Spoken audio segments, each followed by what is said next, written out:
माता आणि माती या दोन शब्दांमध्ये खरं तर फक्त फरक एका वेलांटीचाच.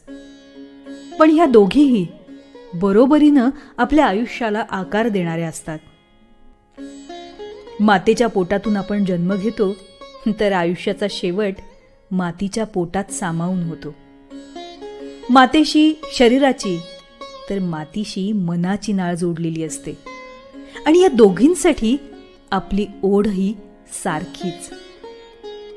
माता जगाचा अनुभव देण्यासाठी आपल्याला जगात आणते तर माती अनुभव देऊन आपलं जगणं अनुभव समृद्ध करते.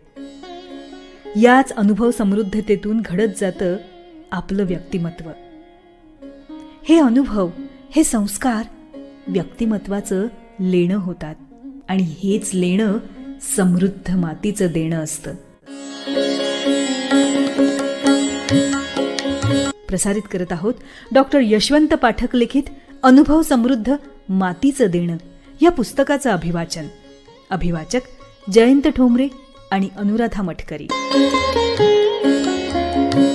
डॉक्टर यशवंत पाठक लिखित मातीचं देणं या पुस्तक अभिवाचनाचा आज भाग पहिला आपण ऐकणार आहोत. ऐकूया आजच्या भागात लेखकाचं मनोगत.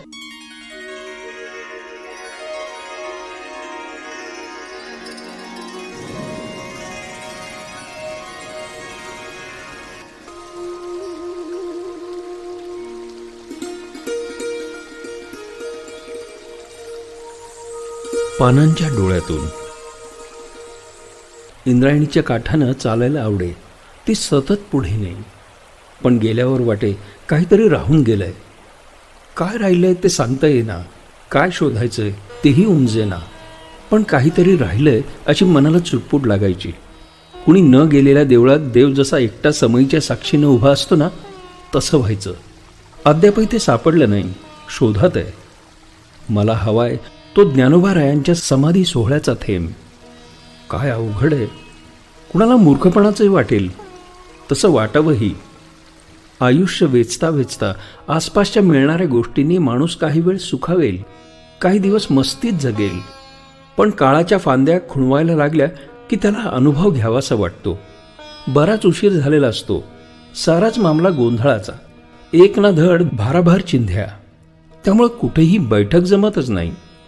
त्यावेळी पुन्हा वाटतं आपण इंद्रायणीला पुसावं नि आकाशाच्या सोबतीनं चालावं. माऊलीच्या डोळ्यातला थेंब मिळेल कधीतरी. तरीही त्या वाळवंटातल्या अनुभवांना वाचासिद्धी प्राप्त आहे. त्यांना ऐकणारा भेटला की असं बोलतात की प्रकाशाला पहाटेचं औक्षण होतं आणि साऱ्या दिवसाला सोन्याची पानं लगडतात.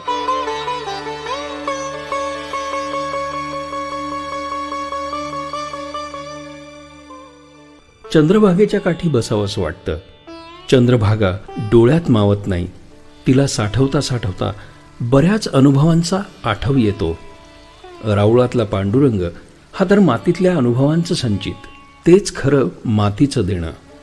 ही माती अतिशय प्रगल्भ, सोशिक, परिपक्व.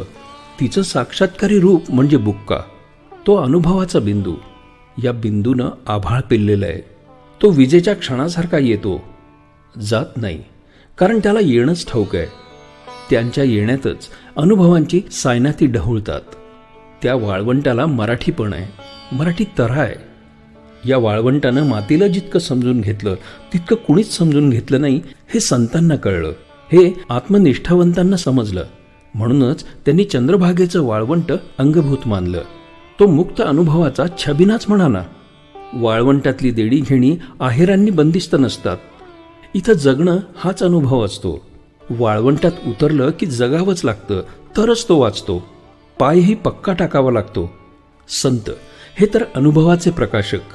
त्या अनुभवाचे असंख्य लहान मोठे कण या चंद्रभागेच्या वाळवंटात अवतीभोवती गुणगुणतात. गोदाकाठ म्हणजे या मातीच्या अनुभवांचा स्वाभाविक आविष्कार. ब्रह्मगिरीवर गोदावरी जितकी सहजपणे उमगून तिच्या अंगानं, तिच्या कलेनं जाते, तसं या अनुभवांचं असतं. मातीतल्या अनुभवांचा गाभा म्हणजे ब्रह्मगिरीच्या पायथ्याशी बसलेले निवृत्तीनाथ. तप आणि भाव यांच्या प्रयागातून ही माती अशी काही विलक्षण पसरली आहे की अवघं जीवन तिनं सुंदर केलंय. जीवन म्हणजे केवळ परंपरा किंवा केवळ नवता याचं प्रदर्शन नव्हे. जीवन म्हणजे आत्मचैतन्याचं मार्गदर्शन, आत्मिक जाणीवेचा ओंकार. या जाणीवा विकसित व्हायला लागल्या की जगायला माती बळ देते. अशा विलक्षण जगण्याच्या वेगवेगळ्या आभाळातले अनुभव म्हणजे प्रस्तुत लेख आहे. आयुष्याकडे बघताना ते केवळ भोग आहे म्हणून बघणारी असंख्य आहेत. तरी वाट्याला आलेल्या दुःखगर्भ पहाडावर कायम वस्ती केलेली ही माणसं जीवनातल्या सुंदर जगण्यासाठी आणि स्वाभाविक होण्यासाठी जी जगली ते त्यांचं खरं जगणं ठरलं. उदाहरणार्थ, गोविंद बुवांच्या शोधात हा लेख ऐकीव माहितीच्या आधारे आणि त्यांच्या छोट्याशा चरित्राच्या आधारे लिहिलाय. यावरून तत्कालीन पट आणि नारदीय पठडीतील अभिजात व्यक्तित्व उभे राहते. ही माणसं केवळ तीर्थकाठी राहत होती किंवा मंदिराच्या परिसरात राहत होती किंवा विशिष्ट प्रदेशातील होती असं वाटत नाही. त्यांच्या अनुभव क्षेत्राकडे बघणाऱ्या साऱ्या फुटपट्ट्या त्यांनी कधीच मोडून टाकल्या आहेत. त्यांनी आधी आपल्याला आयुष्याचा अर्थ दिला आणि मग ज्याला जसा पेलवेल तसा भावार्थही दिला. त्यामुळे जीवनाच्या मुळासकटची उगमं त्यांनी दिली. त्यांचा प्रकाशावर मोठा विश्वास होता. त्यांना संस्कृतीचा आशीर्वाद लाभलेला होता.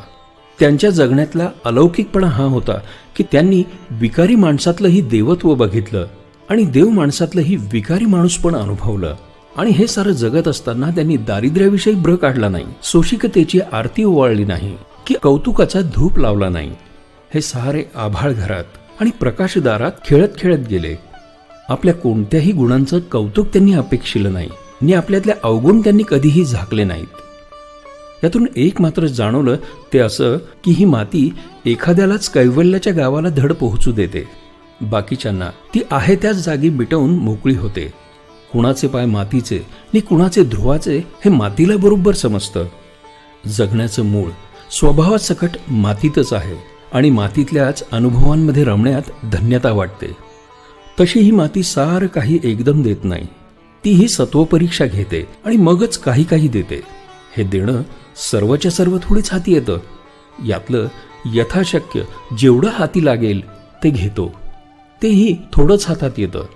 बाकी बरंच काही वाळवंटात राहून जातं. आयुष्य सरेल पण या वाळवंटातले अनुभव सरत नाही. ती चिरंजीव सरोवर असतात. ही मुळं ज्याला कळतील त्याला मराठी साहित्य काय चीज आहे हे समजेल. ही प्रस्तावना नाही अथवा लेखांची भलावण नाही. एकूणच या अनुभव विश्वातून जाता जाता जे सुचलं ते नोंदवलं. यातील अनुभव वाचताना जर त्याची थोडीशी मदत झाली तरी बरं वाटेल. न झाली तर यापेक्षा आपण अनुभवांती कसदार आहात त्याचं समाधान वाटेल. हा केवळ पारमार्थिक किंवा आध्यात्मिक अनुभव नाही, तर तो जीवन समग्रलक्षी होण्याचा अर्थपूर्ण घटक आहे. हे पुस्तक आपल्या हाती सोपवताना एका माहेरून दुसऱ्या माहेराला जाण्याचा आनंद आहे. त्याचं कारण, आपुल्या बळे नाही मी बोलत, सखा भगवंत वाचा त्याची. साळुंकी मंजूळ बोलतसे वाणी, शिकविता धणी वेगळाची. कायम्या पामरे बोलावी उत्तरे, परी त्या विश्वंभरे बोलविले. तुका म्हणे त्यांची कोण जाणे कळा, चालवी पांगळा पाया विण. हे या मातीचं अस्सल रूप आहे. भगवंत काय, विश्वंभर काय, ही सारी अनुभवाची रूपं आहेत म्हणून आनंद आहे.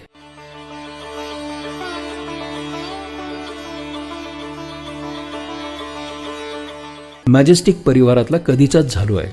स्नेही श्री अशोक आणि रवी शेठ यांच्या प्रोत्साहनानं आणि सौदार्हपूर्ण स्नेहानं त्यांनी थाटात पुस्तक काढलंय. या पुस्तकासाठी दर्दी मित्र श्री मोहन वेल्हाळ यांनी खस्ता खाल्ल्या आणि अतिशय बारकाव्यानं पुस्तकाचं अंग न अंग पाहिलं. त्याबद्दल कृतज्ञ आहे. मॅजेस्टिक परिवार आणि ओम मुद्रणालयाविषयीही कृतज्ञ आहे. लेखाच्या वाटचालीत सर्वश्री श्री पु भागवत, राम पटवर्धन, अशोक कोठावळे, आनंद अंतरकर, मोहन वेल्हाळ, प्रसन्नकुमार अकलूजकर यांचं नेहमीच चर्चेत मोलाचं सहकार्य लाभलं. ती माझी आतली ठेव मी मानतो. वाचक हा तर देव आहे. नमन आणि प्रसाद त्यांच्या हाती असतो म्हणून त्याला नमस्कार. ज्ञानदेवांच्या मुखातून सांगतो, म्हणून थोरपड पर्ह्याची सांडीजे, व्युत्पत्ती आघवी विसरीजे. जै जगा धाकुटे होईजे, तै जवळीक माझी. पुन्हा सर्वांना नमस्कार. डॉक्टर यशवंत पाठक.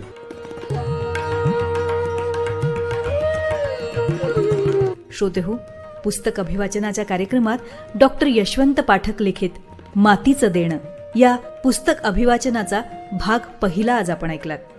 आजचा भाग आपल्याला कसा वाटला हे आम्हाला जरूर कळवा.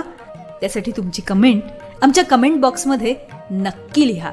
आणि हो, उत्तमोत्तम दर्जेदार श्रवणीय कार्यक्रम पुन्हा पुन्हा ऐकण्यासाठी रेडिओ जयंतला लाईक करा, शेअर करा आणि सर्वात महत्त्वाचं म्हणजे नोटिफिकेशनसाठी सबस्क्राईब करा.